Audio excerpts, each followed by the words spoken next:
Capítulo 2 de CCNA 4. En este video revisaremos cómo opera el protocolo PPP o punto a punto. Este es uno de los major topics de CCNA 4, es uno de los protocolos que de todas maneras se utilizan siempre en las topologías que hay que crear para este curso. Si bien es cierto, la configuración no es tan extensa, de todas maneras se incluye siempre algún enlace o uno o dos que corran bajo este tipo de protocolos. Objetivos del capítulo: primero vamos a ver algunos términos generales de lo que tiene que ver con las interfaces donde corre este protocolo PPP, que son las interfaces punto a punto. Algunos conceptos de la multiplexión basada en tiempo o por división de tiempo, que es de TDM. Los puntos de demarcación es el concepto de DTDC, algo no tan, no tan profundo sobre eso, y principalmente encapsulación HLC, que es en la cual se basa PPP.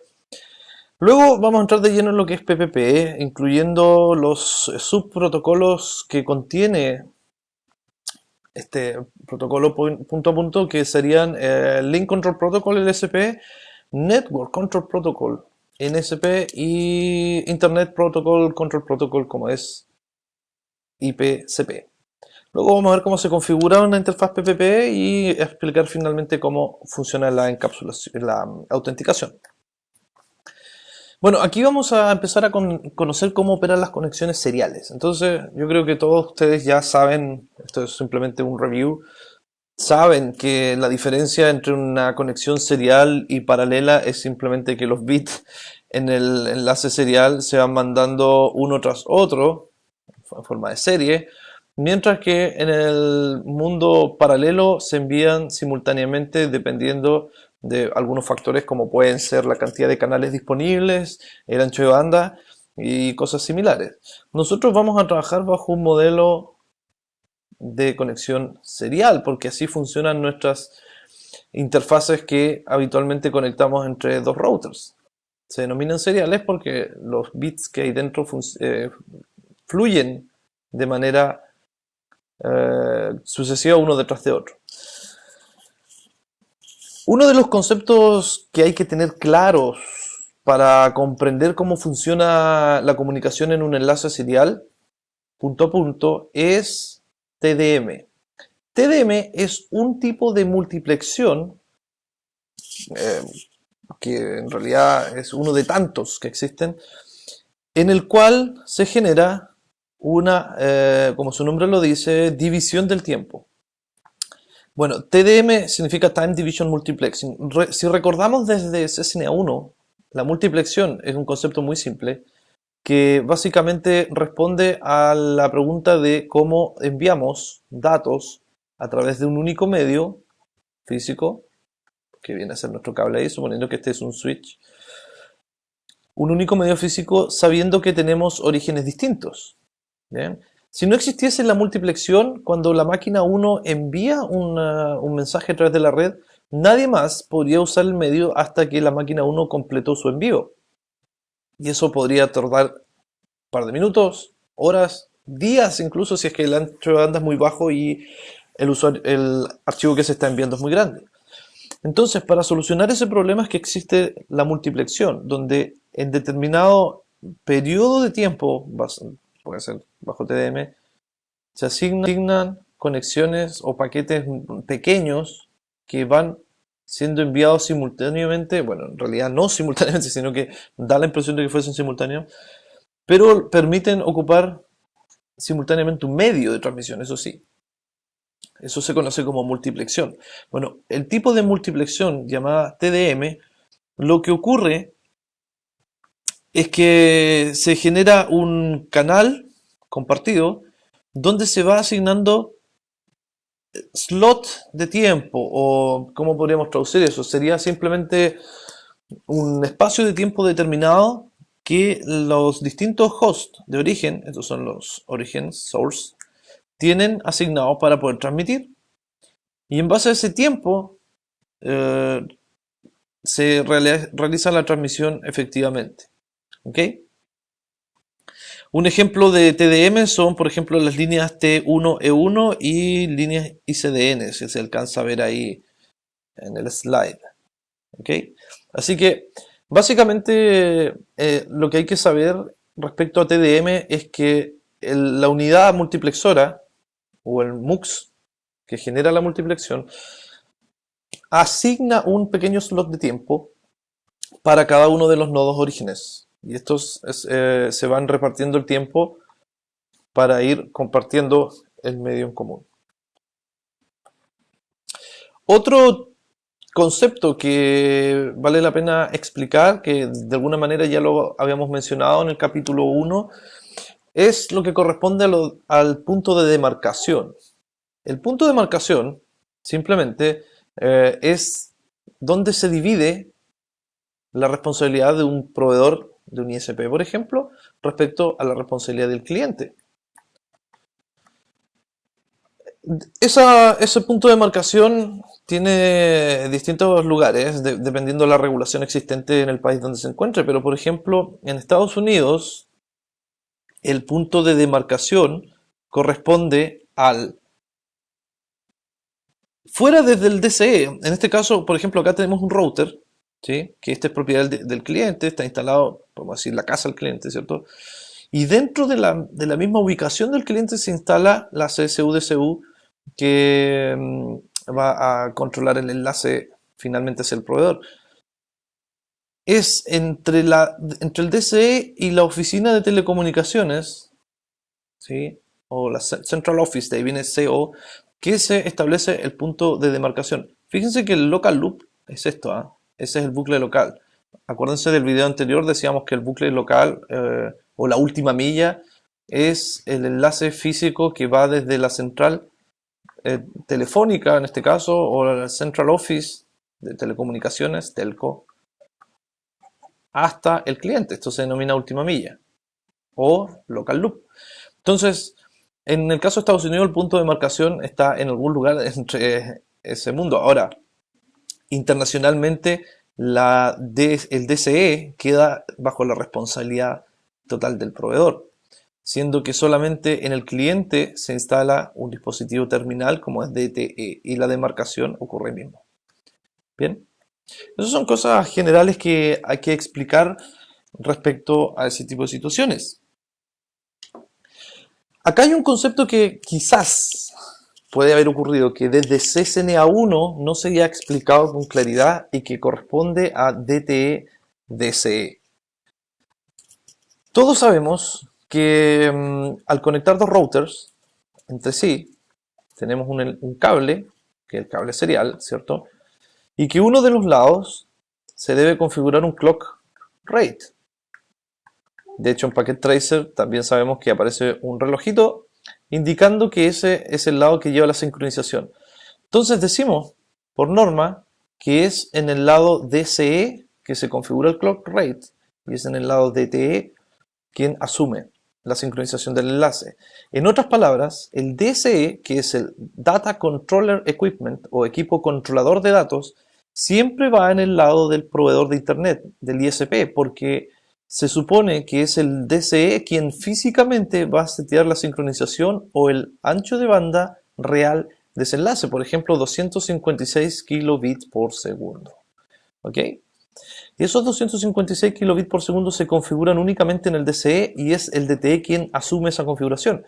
Si le diésemos la responsabilidad o la posibilidad al cliente de configurar el DCE, podría poner el ancho de banda de máximo que soporte la interfaz y muchas veces eso no es negocio. Entonces, a ver, si es que me permiten un segundo aquí, voy a buscar entre mis archivos una pequeña explicación que quizás puede ser un poco más trivial al respecto. Vamos a ver aquí, un segundito por favor. En el material de CCNA1, si mal no recuerdo, tengo esto, sí. Un pequeño PDF. Vamos a ver si es que lo puedo hacer calzar en el tamaño del video. Ajá. Bueno, justo no responde. Ah, no, ahí está.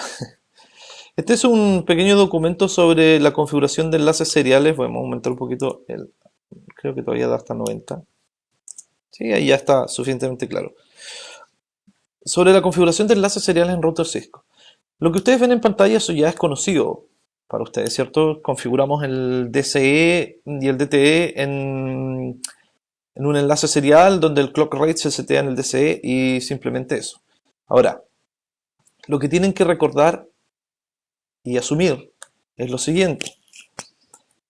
El cable que se utiliza físicamente son los conectores B35. Quizás algunos de ustedes ya los conocen, que son estos conectores azules grandes que vienen incorporados a los routers.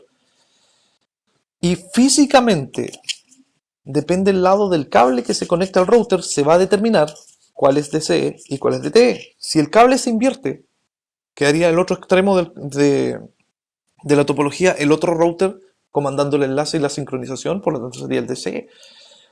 ¿En qué nos fijamos? Acá tenemos dos conectores, uno que el superior es macho y el inferior es hembra. Bueno, en el caso de las conexiones seriales, es el cable que está en el lado hembra el que es DCE. Por lo tanto, si ustedes conectan estos dos que están acá y lo extienden hacia un router, quería mostrarles eso, si lo extienden hacia un router, van a tener que, fíjense, según este dibujo, aquí tenemos que ese es el DCE, porque es hembra, y este es el DTE, porque es macho. Aunque a muchos no les guste, pueden acordarse de esta configuración, recordando que en muchos casos la mujer es la que manda, ¿o no? Bueno, en el caso de las conexiones seriales parece que alguien hizo algo similar y dijo, ok, como la mujer es la que manda, va a ser el cable hembra que comanda el enlace, por lo tanto este es el DCE y en ese extremo se configura el clock rate. Así que no se olviden, DCE, hembra, ¿bien? Por si tienen que ver los conectores físicos. Y DTE, macho. Quien comanda el enlace es la mujer y no el hombre. ¿Ok? Bueno, dicho eso, pasemos ahora a lo que tenga que ver más con configuración y algunos aspectos generales del protocolo punto a punto. Existe un protocolo que se llama HDLC o High Level Data Link Control. Bien, este protocolo es un estándar que viene ya automáticamente configurado en las interfaces seriales. Cuando levantamos una configuración serial de dos routers, por defecto la encapsulación que va a traer va a ser... se me perdió aquí lo que andaba buscando. La encapsulación que va a traer es HDLC. Y lo podemos ver simplemente aquí con un pequeño ejemplo. Voy a levantar dos routers. Antes que nada voy a cambiar la configuración de la interfaz. Bueno, sí, ahí sí. Tenía algún problema con esto. Vamos a apagar el router y vamos a agregar una serial. Una WIC 2T, simplemente para hacer esto rápido. Copiamos y pegamos el router, no me importa el nombre, simplemente quiero conectar los seriales para ver. Y este creo que no está prendido, sí, está encendido, y el otro también está encendido. Bueno, ahí he conectado dos routers a través de interfaces seriales. 030 es la interfaz en este caso. Vamos a ver cómo está la configuración. Desea iniciar el diálogo, no. Show Interface, serial 030. Y vamos a ver acá que dice, por defecto la encapsulación es HDLC. Es decir, si no se configura nada, la encapsulación predeterminada de ese enlace es HDLC. Ahora, se ocupa bastante en líneas dedicadas y en conmutación por circuitos, ¿ya? Como puede ser, por ejemplo, un enlace telefónico. Hoy en día lo que estamos utilizando más son redes conmutadas por paquetes, como vimos en el video anterior. Así es que preferentemente vamos a utilizar alguna tecnología como Frame Relay. Bueno, ATM ya está quedando en el pasado y quizás MPLS. Si es que el router aparece con otra encapsulación, por ejemplo, vamos a ver la interfaz. configura interfaz serial 030. Voy a poner la encapsulación PPP. ¿Ya? Voy a salir nuevamente a ver cuál es la encapsulación de la interfaz. Bueno, aquí cambió toda la codificación, ya lo vamos a ver más en detalle. Fíjense, encapsulación PPP. Si es que el router ya trae otra configuración, entonces bastaría con escribir la encapsulación como HDLC. De hecho, las opciones que traen son Frame Relay, HDLC, PPP. HDLC, y con eso quedaría de manera predeterminada. Bien. Bueno, ahí una pequeña explicación. Dice HDLC es la encapsulación por defecto en enlaces seriales sincrónicos. El protocolo punto a punto, naturalmente que se ocupa solamente en enlaces punto a punto seriales, porque podemos tener, aunque esto suene realmente obvio, bueno, voy a dibujar un poquito más atrás, aquí, este otro router puede tener un punto a punto físico con otro router, que sea el router 3, pero sin embargo, esa conexión punto a punto físico está considerada Fast Ethernet y no funciona PPP sobre este tipo de interfaces. Existe una variación de este protocolo que se denomina protocolo punto a punto sobre over Ethernet o point-to-point protocol over Ethernet, que es una tecnología ampliamente usada para correr alguna instancia del protocolo PPP sobre este tipo de enlace, pero no es tan simple de configurar. Se necesita una infraestructura bastante grande para que eso funcione. Entonces, nosotros en nuestro curso nos vamos a enfocar en configurar el protocolo punto a punto solamente sobre enlaces seriales, que físicamente son punto a punto.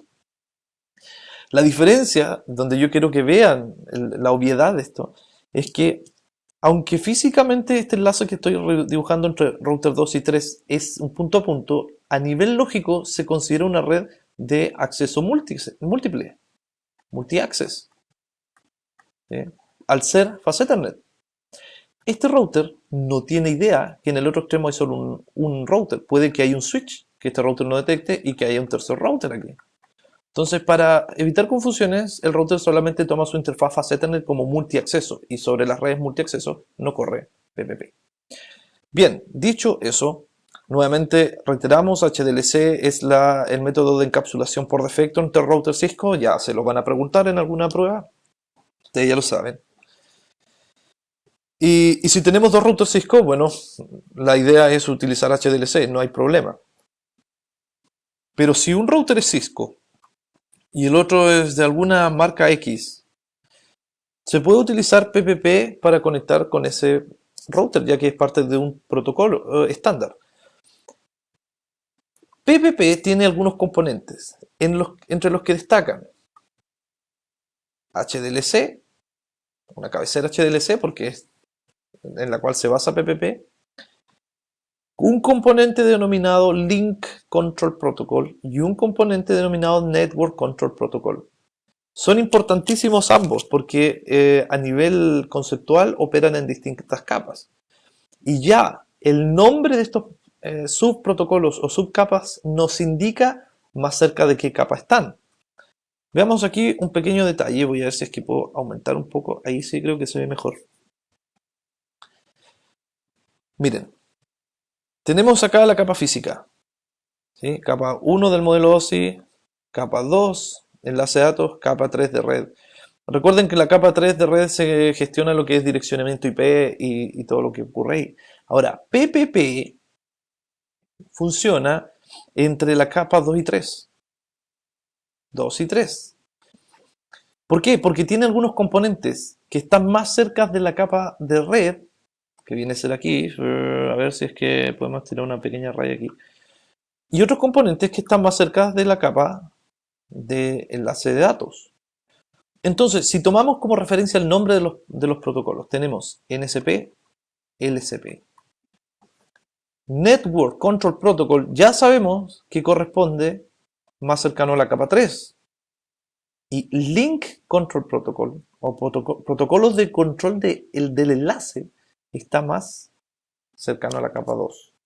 Entonces, solamente teniendo los nombres como referencia, ustedes rápidamente pueden deducir qué es lo que hace cada una de esas cosas. Y créanme que, por ejemplo, en la certificación CCNA, a veces vienen preguntas bien difíciles sobre este tema. Si uno no se maneja bien, en realidad puede que pierda la pregunta, pero basta ocupar un poco de lógica porque cuando ya el hecho de que se mencione un intercambio de direccionamiento IP, uno inmediatamente sabe que está asociado a la capa 3. En cambio, cuando se empieza a hablar de tramas, uno ya sabe que corresponde a la capa 2. Así que, resumamos esto. PPP tiene varios componentes, dentro de los que destacan NSP, LSP. Ahora, hay otro que se llama IPSP, que es exclusivamente un componente que se asocia con el protocolo IP. Existen otros métodos de direccionamiento que en realidad en la práctica hoy en día ya no se ocupan, pero sí existen, como el antiguo protocolo IPX para redes Nobel, y así otros. Y bueno, existían componentes IPCP. Hoy en día simplemente se utiliza IPCP. ¿Bien? Ahora, ¿cuál es la función de LSP y NSP? En la capa LSP lo que se hace es negociar el envío de tramas, ¿ya? En primer lugar, cuando se establece un vínculo entre los routers que hablan PPP, ya tengo dos routers que hablan PPP, cuando se establece un vínculo entre ellos, lo primero que hay es un intercambio de mensajes LSP entre ambos extremos. Ya lo vamos a ver más adelante en un slide más detallado. Cuando ese enlace a nivel de capa 2 está ok, recién ahí se va a negociar el de la capa superior, que es el protocolo de red. Y una vez que este está bien, se dice que el enlace se ha establecido. ¿Sí? Así que primero el de la capa 2, LSP, y luego el de la capa de red, NSP. Bueno, acá tenemos algunos de los campos de la trama PPP, donde destacan algunos como el flag, que pesa 1 byte, al igual que la dirección, y campos de control, que todos estos pesan 1 byte.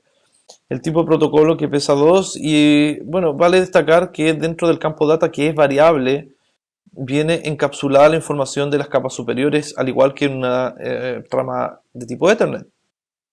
Acá tenemos un paquete IP, por ejemplo, que viene con su respectivo encabezado de transporte más los datos de la capa de aplicación. Y es variable simplemente porque la capa de aplicación genera datos variables. No siempre son fijos.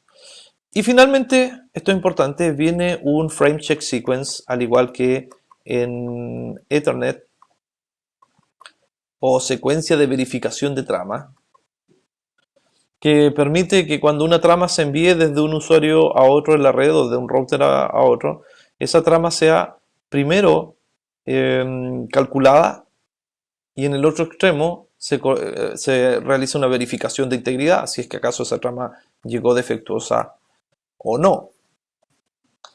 Ya, concepto clave respecto a PPP, que es la fase de establecimiento de sesión. Establecer una sesión PPP no es tan simple como conectarse ya. Existe una negociación previa. En la fase 1, en la fase de negociación de este enlace, es tal como si el router 1 le dijera al 2, ok, router 2, vamos a hablar PPP, negociemos el enlace.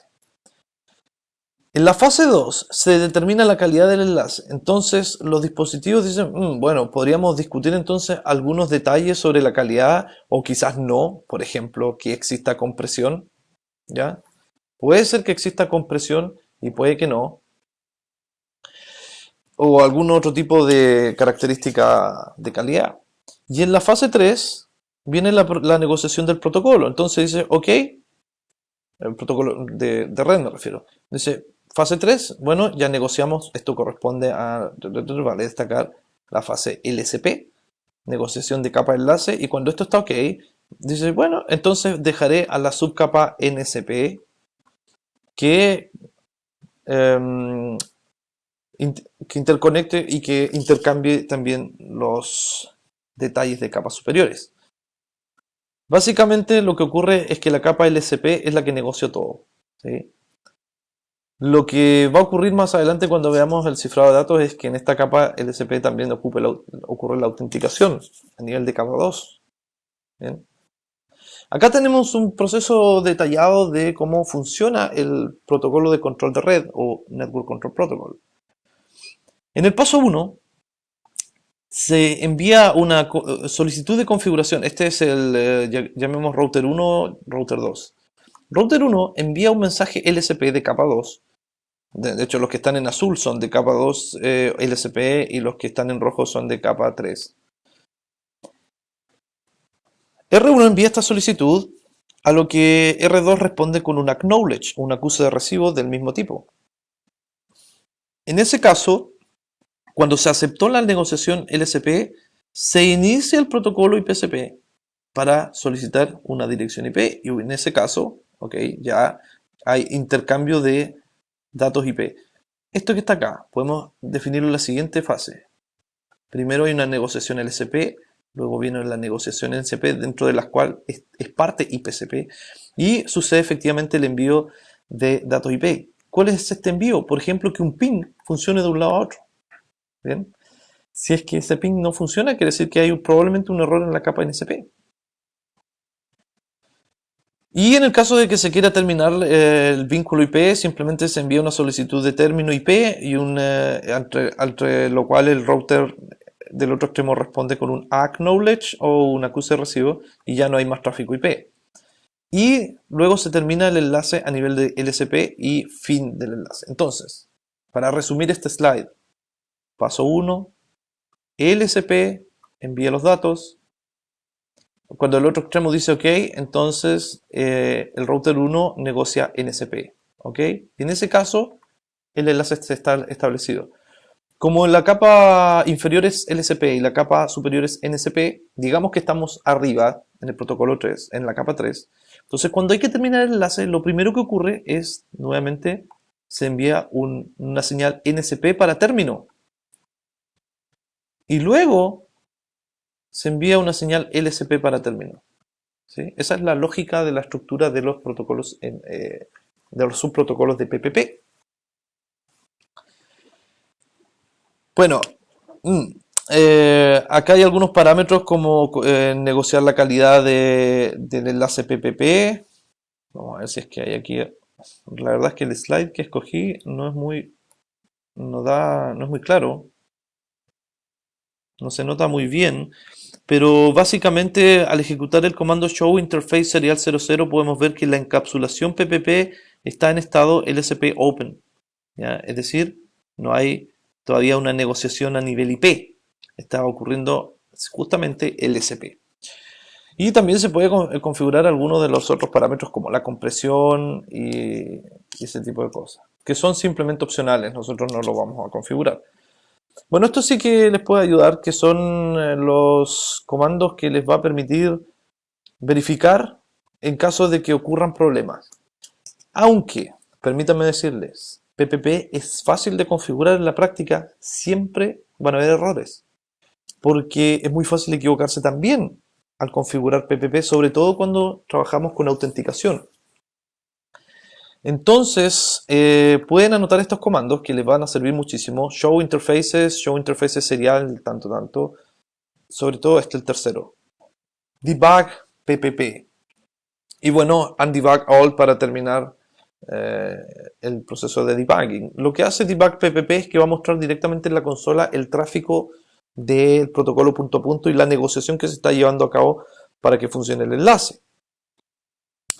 Tenemos algunas opciones, decir debug PPP packet, negotiation, etc. Uno de los que más se ocupa, aparte de debug PPP solo, es debug PPP authentication. Porque la mayoría de los problemas que presenta PPP a la hora de ser configurado es cuando tiene autenticación. Y ya vamos a ver que tiene una lógica muy especial para hacer configurar la autenticación, donde hay que usar muy bien los hostnames de cada extremo. Entonces, un comando sumamente útil, créanme, que les va a servir mucho, es debug PPP authentication. Este comando ténganlo siempre presente porque realmente si es que tiene un problema de autenticación se lo va a decir, incluso es muy probable que le diga cómo solucionarlo. Ya, veamos cómo funciona PPP. Bueno, permítanme hacer algo primero. Tenemos aquí dos routers, router 0, router 1. Vamos a configurar nuestra red PPP antes de pasar a la autenticación. Y créanme que esto es sumamente simple. Vamos a ver, en primer lugar vamos a configurar la dirección IP de cada interfase. Algo que muchos estudiantes olvidan y que deben acostumbrarse a hacer es configurar un hostname, porque en PPP es un parámetro crítico. Si no hay hostname o si el hostname es por defecto, no se van a conectar los routers. Ingresamos a la interfaz serial y digamos que les voy a dar un IP address 10.0.0.1. Máscara 30, no shutdown. Voy a verificar con el comando show controllers serial 030 si es que acaso este es el lado DCE o DTE. Serial 030, ¿qué es lo que me falló aquí? Repetí dos veces. Ahí sí. Este comando show controllers me dice que packet tracer, que esta interfaz es el que tiene el lado DCE. Por lo tanto, aquí mismo, aunque ya está configurado un clock rate, se lo vamos a configurar de todas maneras por si acaso. Clock rate 250.000. Bueno, podemos ver cuáles son las opciones de clock rate en bits por segundo. Le vamos a decir 250.000 para representar 250 kilobits por segundo. Bien, y simplemente en el otro extremo rápidamente configuramos esto. Configuro el hostname R2, interfaz serial 30, IP address 10.0.0.2, máscara 30, no shutdown y el enlace debería subir. Ahora, fíjense lo siguiente. Bueno, démosle un par de minutos que suba la línea. Ahí está, a nivel de capa 2. Ok, hay ping, pero yo no he configurado la encapsulación aún. De hecho, si hago un show interfaces serial 3.0, lo que estoy viendo es que la encapsulación sigue siendo HDLC. Entonces, vamos a levantar nuestra interfaz serial, nos conectamos ahí y cambiamos la encapsulación por PPP. En ese momento deberíamos tener problemas con el enlace, se cambió a down porque un lado está como PPP y el otro está como HDLC, que es por defecto. Si revisamos show controllers serial 030, no show controllers, show interfaces serial 30, que es lo que quiero ver. Fíjense, esta es una buena forma de hacer troubleshooting. La encapsulación es PPP, pero el estado LSP está encerrado, closed. A nivel de capa 2 no hay negociación. Y eso es suficiente para determinar que el otro extremo no habla PPP, no entienden los mensajes LSP que le estamos enviando. Por lo tanto, no hay respuesta. De hecho, acá en el router 1, shows interface serial 030. Sigue diciendo que, por Dios, capaz que el 13 tiene ese problema. Sigue diciendo que la encapsulación es HDLC.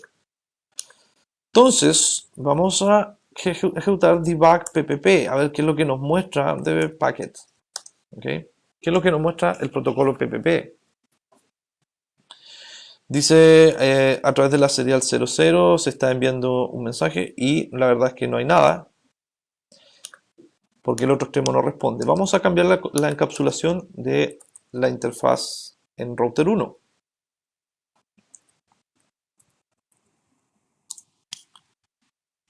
Encapsulation PPP. Bien, y en ese momento deberías de estar intercambiando algunos mensajes y bueno, creo que el comando no va a mostrar mucho. Vamos a hacer un undebug all. Quiero mostrar el otro, este sí, show interfaces. Bien, fíjense la diferencia ahora. Cuando en el otro extremo habilitamos PPP, inmediatamente el estado de la subcapa de enlace Link Control Protocol, cambió a Open. Y luego también se abrió IPCP, que corresponde a qué capa? NCP, correcto. Si es que lo dijeron así. No es que me ande imaginando voces, pero yo creo que luego de todo lo que hemos conversado, puede que hayan llegado a la misma conclusión. Incluso fíjense, hay un protocolo de control para CDP también. Esta es una implementación de Cisco, naturalmente. Y ahora simplemente veamos la IP, Show IP Interfaces Brief. Esta tiene la 10.2, por lo tanto si hago ping a la 10.0.0.1, funciona a través de la encapsulación PPP. Eso es así de simple. Muy bien. Basta configurar las direcciones IP y configurar también la encapsulación PPP en ambos extremos. Con eso ya se tiene un enlace PPP. Lo más importante es que por lo general estos enlaces nunca van solos. Van con una autenticación que utiliza uno de estos dos protocolos, PAP o CHAP, protocolo de autenticación PPP o protocolo de autenticación por Challenge. En realidad no sé cómo traducirlo, pero es Challenge Handshake Authentication Protocol. Son dos protocolos que se utiliza para cifrar, perdón, no cifrar, para autenticar la comunicación de un lado a otro. Es decir, para solicitar un usuario y password. Y dependiendo de esa configuración es que se acepta o se rechaza el establecimiento del enlace. Hay varias diferencias entre ambos. La principal diferencia, y se lo voy a decir así de simple, PAP no es conveniente usarlo, y si hay que utilizar algo hay que usar CHAP. Simplemente porque PAP es muy débil como método de seguridad, porque no cifra los mensajes, mientras que CHAP sí tiene un cifrado a través de MD5. Ya genera un tipo de código, un handshake o un hatch, como quieran, donde se intercambia mediante justamente un handshake las claves, los username de un lado al otro, pero de forma segura. Esa es una diferencia. Entonces PAP es más inseguro que CHAP. En estricto rigor, lo que hace PAP es generar un saludo, un handshake de dos vías, donde se envía, ojo con esto, se envía desde un router hacia el otro el username y la password que se está configurando. ¿Ya? Y el otro usuario, el otro extremo, simplemente va a decir de vuelta si te acepto o no. Son dos mensajes que se intercambian. En el caso de usar CHAP, lo que se hace es un saludo de tres vías. Ya recuerdan esto de TCP, pero en realidad no tiene mucho que ver, solamente el concepto del nombre. Cuando R1 envía sus mensajes de autenticación a R3 mediante CHAP, lo que se hace es que se envían entre ambos el username y el password más un challenge. Y el otro extremo dice sí o no. Son tres pasos. Ahora quizás con esta explicación no quede muy claro, pero vamos a mostrar cómo se configura. A ver. R1 tiene que enviar su username y password hacia R3. Lo tiene que enviar y su username es R1. Por lo tanto, el otro lado tiene que verificarlo. ¿Ya? En el caso de CHAP es muy similar, pero lo que se hace es que se envía un mensaje codificado, un mensaje de challenge, que quiere decir un hatch, principalmente en MD5, ¿bien? Que asegura la autenticación entre los dos dispositivos. ¿Ya? Más bien, expliquemos esto con una pequeña configuración. Voy a sacar mi bloc de notas, porque es una herramienta sumamente útil cuando se trabaja con este tipo de protocolos. Vamos a aumentar un poco el tamaño de esto. Tenemos la interfaz serial, digamos que esto es R1. Interfaz serial 030, ¿verdad? Cambiamos la encapsulación a PPP. Naturalmente pusimos las direcciones IP y lo que ellos corresponden. Cuando tenemos que trabajar con PAP, voy a poner acá R1 PPP PAP.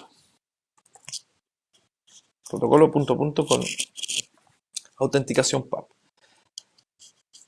Lo que tenemos que hacer en primer lugar es crear una base de datos local. En el modo de configuración global, creo el comando username R2, fíjense, password 623. Esto es en el modo de configuración global. Creo una base de datos de autenticación donde tenga el host name del otro router.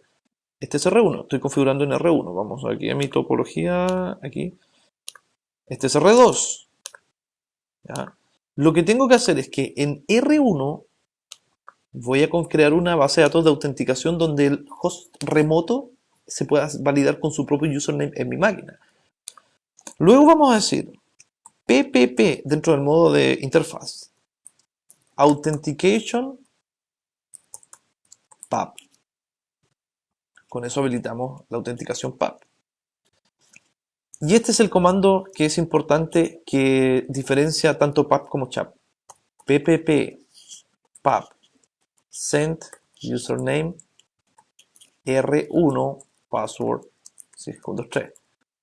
Wow, lo voy a explicar inmediatamente. Comparemos ahora cómo sería R2. Quizás aquí les puede quedar más claro. Username, estoy en la configuración de R2. Voy a crear una base de datos local para validar el hostname de R1, porque se intercambian los mensajes. Password Cisco 123, por ejemplo. Voy a entrar a la interfaz serial 030. Voy a decir que la encapsulación es PPP. Voy a habilitar la autenticación mediante el protocolo PAP.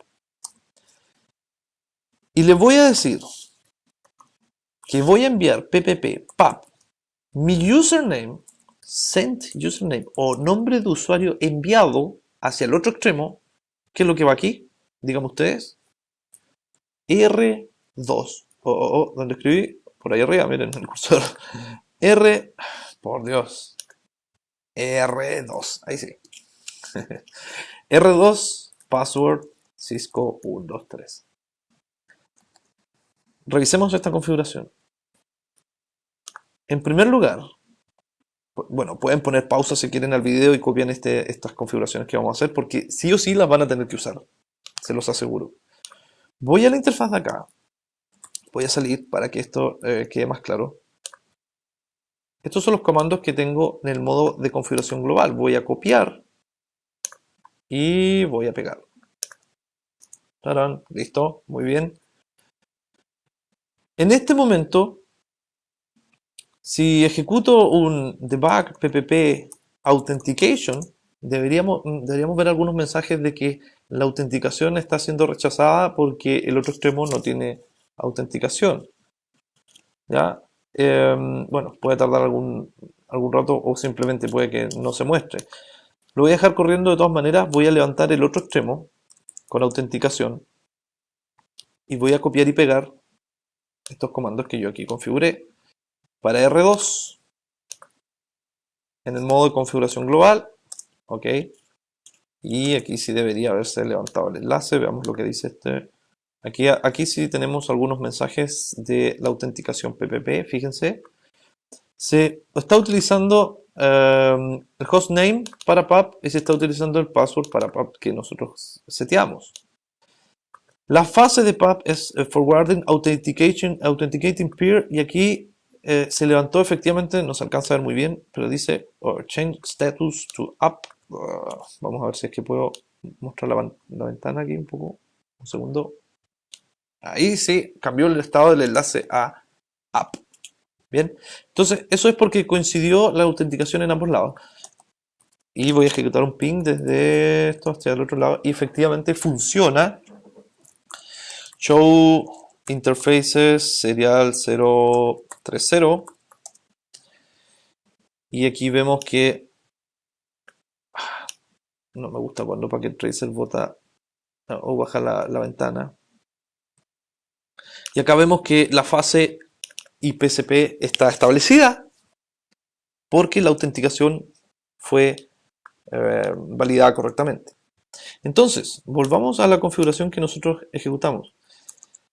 Veamos router 1. Show running config. En router 1 configuré un username R2. Esto es lo que es confuso para los estudiantes. Configuré el host remoto. Esta es mi base de datos de autenticación local. Podría perfectamente crear más usuario y password. Y luego, en la interfaz, vamos bajando, configuro la encapsulación PPP, la autenticación PAP.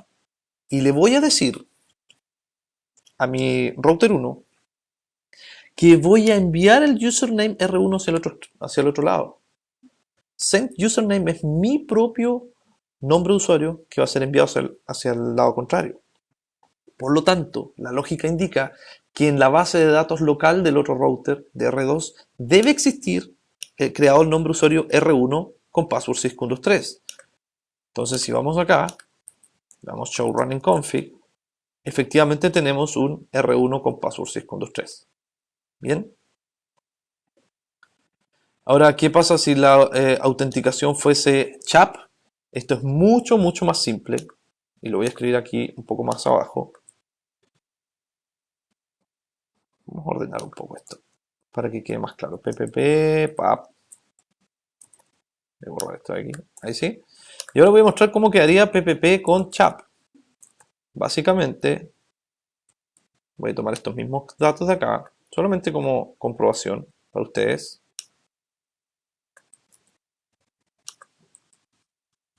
Voy a minimizar un poco ahí para que se vea bien. En el caso de la autenticación con CHAP, se ejecuta PPP Authentication CHAP y nada más. PPP Authentication CHAP y no se envía ningún tipo de username al otro lado, porque automáticamente lo que va a hacer este protocolo es tomar mi hostname R1 y lo va a validar en el otro extremo como R2. Bien, así es que lo que ven en pantalla pueden imprimirlo de alguna manera porque es el resumen de la configuración del protocolo punto a punto con autenticación PAP y autenticación CHAP. Y lo podemos probar inmediatamente. Voy a entrar a la interfaz serial 3.0. Voy a decir no PPP Authentication PAP. Por lo tanto, no PPP PAP send username R1 password syscon23. ¿Cierto? Y voy a habilitar PPP Authentication CHAP. Ahora, puedo escribir Authentication CHAP PAP también. O puedo escribir PAP CHAP. También esto es algo que confunde. Simplemente yo voy a escribir Enter en este momento y ahí, bueno, se cerró la conexión. Lo que haría si yo pongo este orden es que va primero a tratar de autenticar con CHAP. Y si CHAP no funciona, va a autenticar con PAP.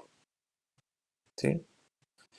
Entonces, déjenme hacer un undebug all. Ahí, eliminé todo el... No, do undebug all. Ahí sí. Eliminé el debugging en pantalla. Solamente, ahí sí, PPP Authentication. Me salí de la interfaz. Permítame volver. Ahí sí, PPP Authentication CHAP. Eso es todo. Y en el otro extremo, router 2. Voy a entrar a la interfaz serial, en mi caso la 3.0. No PPP Authentication PAP, sino que PPP Authentication CHAP. Y en este caso debería tener ya conexión con el otro lado. ¿Ven? Entonces, si vemos de alguna manera, a ver, la configuración, el resumen de la configuración que yo he hecho es un show running aquí. Username all, aquí está. Fíjense que autenticar con CHAP es mucho más simple. Basta authentication, encapsulation PPP y PPP authentication CHAP en ambos lados. Esto es R1 y en este caso R2 show run. Bueno, aquí lo que hice fue no borrar eso, pero de todas maneras la autenticación que está ocurriendo es CHAP, así que da lo mismo la línea del send username. Pero sí tiene que existir esta base de datos de usuarios locales. Lo voy a explicar de la siguiente manera. Si tengo un router R1 conectado mediante un enlace punto a punto con R2 y tengo también R1 conectado con otro usando PPP, digamos que este de abajo es PPP chap y el de arriba es PPP pap, que probablemente es una de las configuraciones que se encuentren en alguna prueba o algo por el estilo.